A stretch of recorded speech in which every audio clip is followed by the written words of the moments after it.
Don't bring your family on Father's Day. We are sick of you. I read those words 3 times before I realized my hands had stopped moving. I was standing in my kitchen with a tray of homemade apple pie cooling on the counter, my purse already packed, and my car keys sitting beside the front door. For a moment, everything around me felt strangely quiet. The refrigerator hummed. The clock on the wall kept ticking. The smell of cinnamon and baked apples filled the room. It was supposed to be a happy morning, a family morning. But 5 minutes before I was supposed to leave, my brother Thomas Wilson reminded me that I was no longer the person my family wanted to celebrate with. My name is Margaret Wilson. I am 67 years old, and for most of my life, I believed family meant showing up no matter how difficult things became. I believed that birthdays, holidays, and Sunday dinners were the threads that kept people connected. After my husband David passed away 3 years earlier, I held on to those traditions even more. Father's Day had always been his favorite holiday. He loved having everyone around the table, hearing stories, laughing with the grandchildren, and reminding us that time together was something we should never take for granted. Even after he was gone, I continued preparing the meals he loved because it felt like a small way to keep his memory alive. That year, I had spent the entire morning preparing food for my brother's family. I made David's favorite barbecue side dishes, baked a fresh apple pie, and packed extra portions because I knew Thomas always liked taking leftovers home. I was not trying to impress anyone. I was not looking for praise. I simply wanted one more ordinary family gathering. Then my phone lit up. Thomas's name appeared on the screen. At first, I smiled.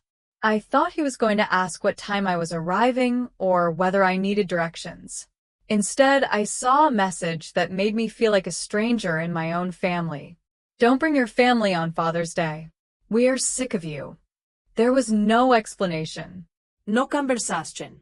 No attempt to understand how those words would feel.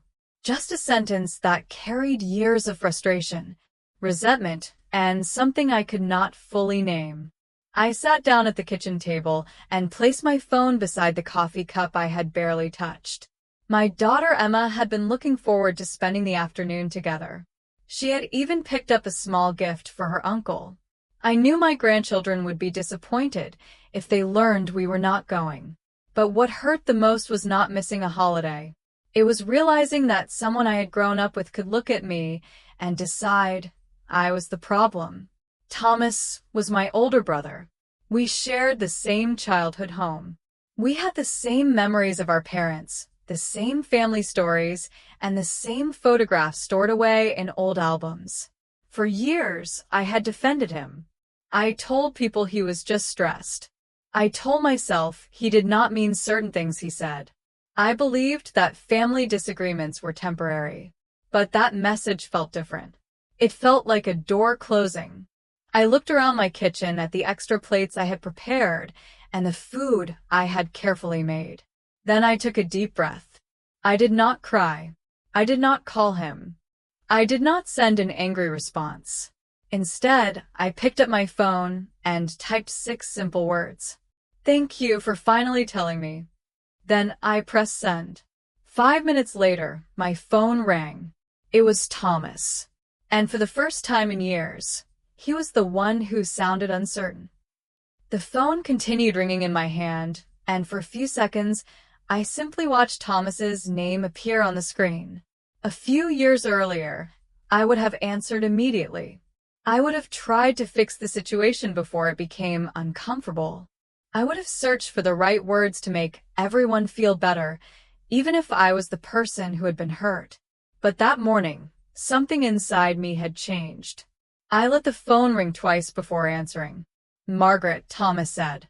His voice was different from the message he had sent. Less certain. More careful. What was that response supposed to mean? I looked out the kitchen window at the backyard where David and I had spent so many summer afternoons together. The old wooden fence needed painting.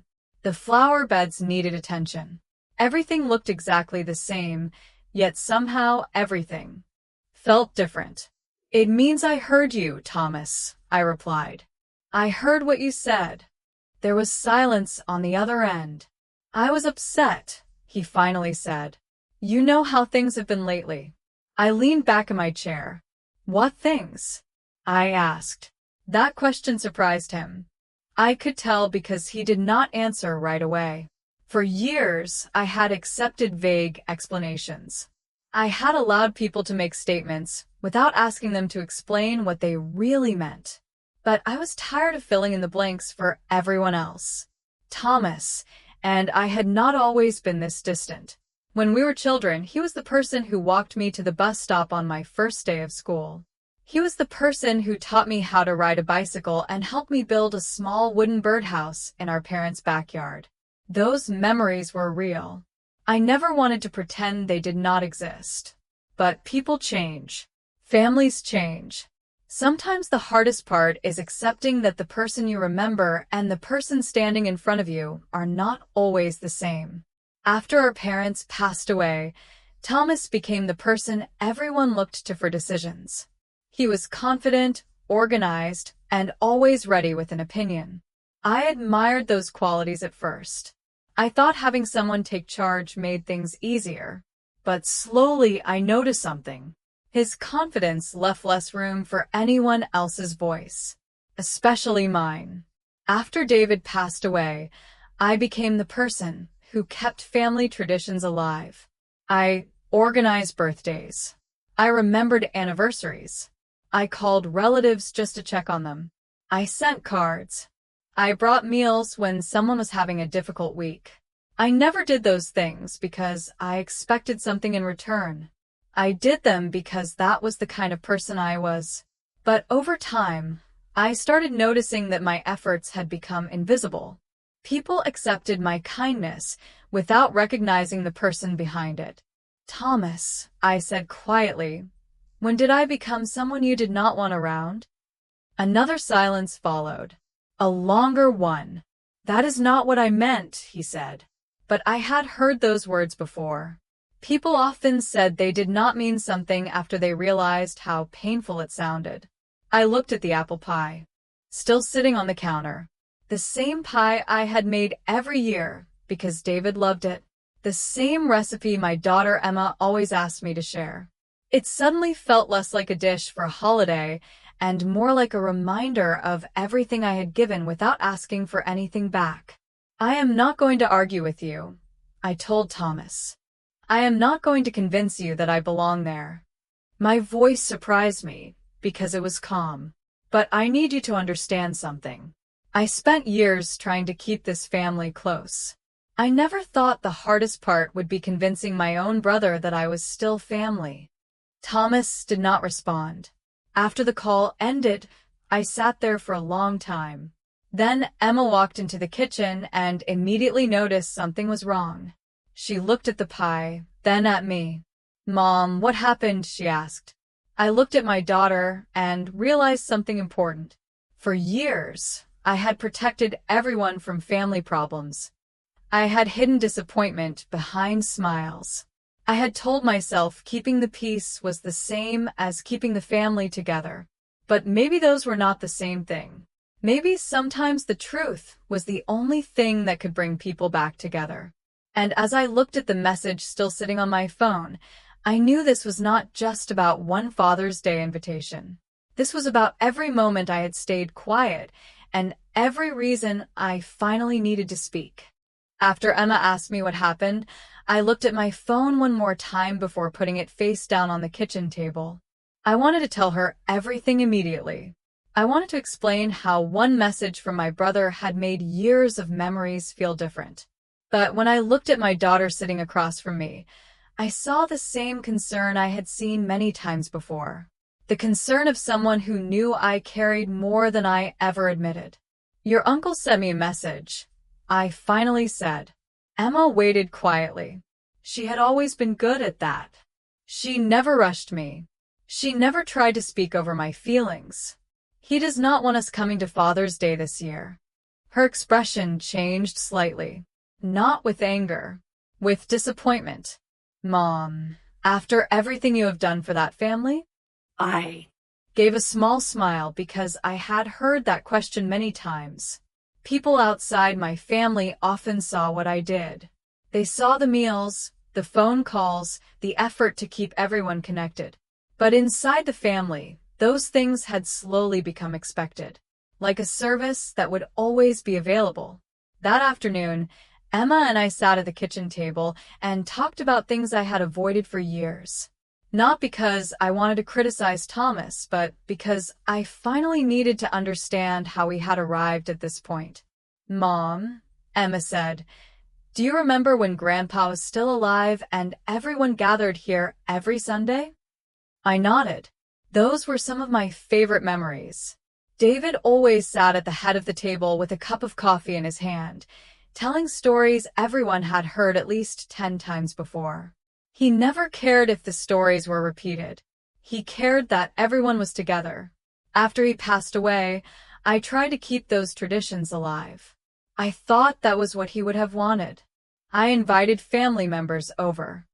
I prepared meals. I created reasons for people to spend time together. But slowly, the gatherings became different. People came later. Conversations became shorter. Everyone seemed busy.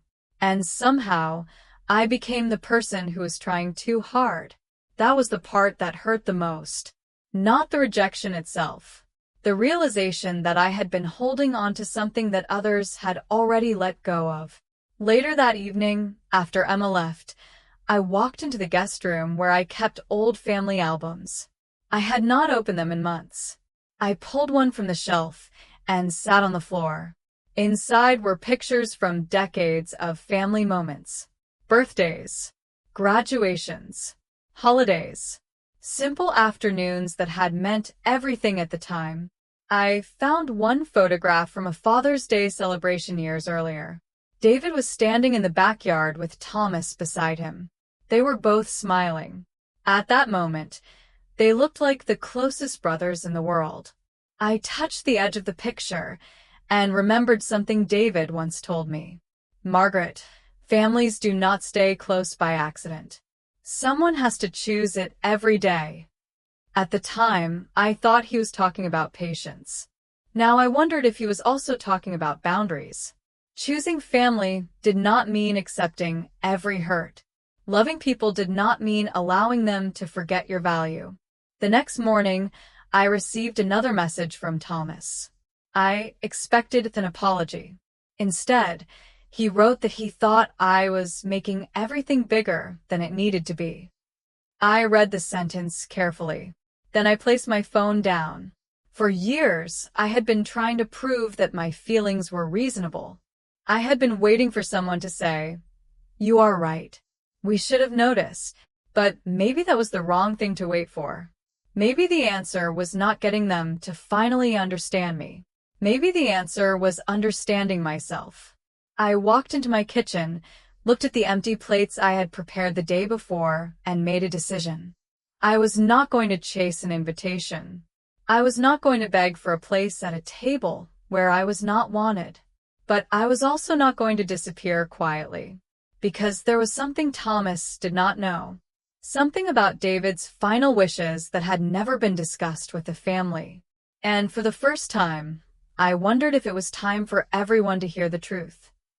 The morning after I made my decision, I woke up earlier than usual.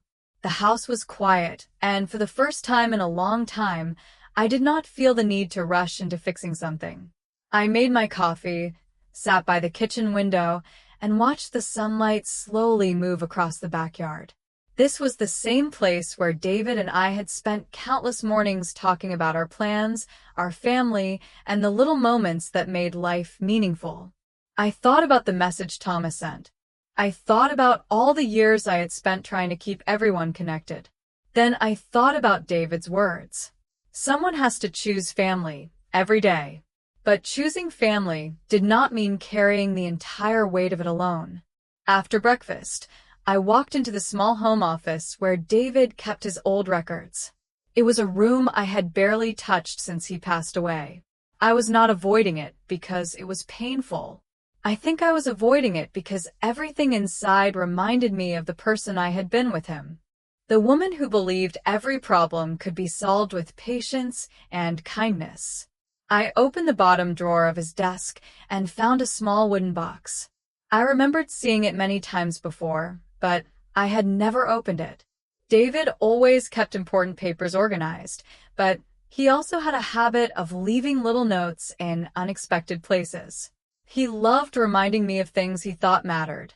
Inside the box were old letters, photographs, and a sealed envelope with my name written on the front.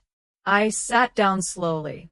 My hands were steady, but my heart was not. I knew David had always planned carefully. He was the kind of person who believed preparation was a form of love. I opened the envelope and began reading. The letter was not long. It was not about money or possessions. It was about family. David wrote about how much he loved the people around him, but he also wrote about something I had never expected. He said that after years of watching our family grow, he had learned one important lesson. Sometimes the person who gives the most is the person everyone forgets to protect. I stopped reading for a moment. Those words felt like they were written for me. He mentioned Thomas. He mentioned me. He mentioned the way our personalities were different. Thomas was direct and confident. I was patient and understanding. David wrote that both qualities had value, but he worried that Thomas sometimes confused being the loudest voice with being the only voice that mattered. I folded the letter carefully. I did not feel happiness reading those words. I did not feel like I had won something. I felt sadness, because my husband had noticed something I had spent years trying not to see. Later that afternoon, I called the attorney who had helped David organize his personal documents. His name was Robert Mitchell, and he had worked with our family for more than 20 years. When he answered, he immediately recognized my voice. "Margaret, it is good to hear from you. How have you been?" I took a deep breath. I found something David left behind. I think it is time I understood what he wanted. There was a pause. "I wondered when you would find that letter," he said. His response surprised. Me. "You knew about it?" I asked. "David asked me to make sure you had everything you needed when the time was right," Robert explained. "He trusted you more than anyone." I looked around the room filled with memories. For years, I had believed my role in the family was to support everyone else. But maybe David had always seen something I had forgotten about myself. Maybe I was not the person holding the family together because I was the weakest. Maybe I was the person holding it together because I was the strongest. Before we ended the call, Robert told me something else. Something that made me realize Father's Day was not the only conversation my family needed to have. "Margaret," he said, "there is one more thing David wanted you to know. He made sure certain decisions could not be made without your involvement." I looked at the calendar on the wall. The family gathering I had been excluded from was supposed to happen the next day. And suddenly I understood. Thomas thought he had removed me from the table. But he had no idea that I was about to bring something to that table that could change everything.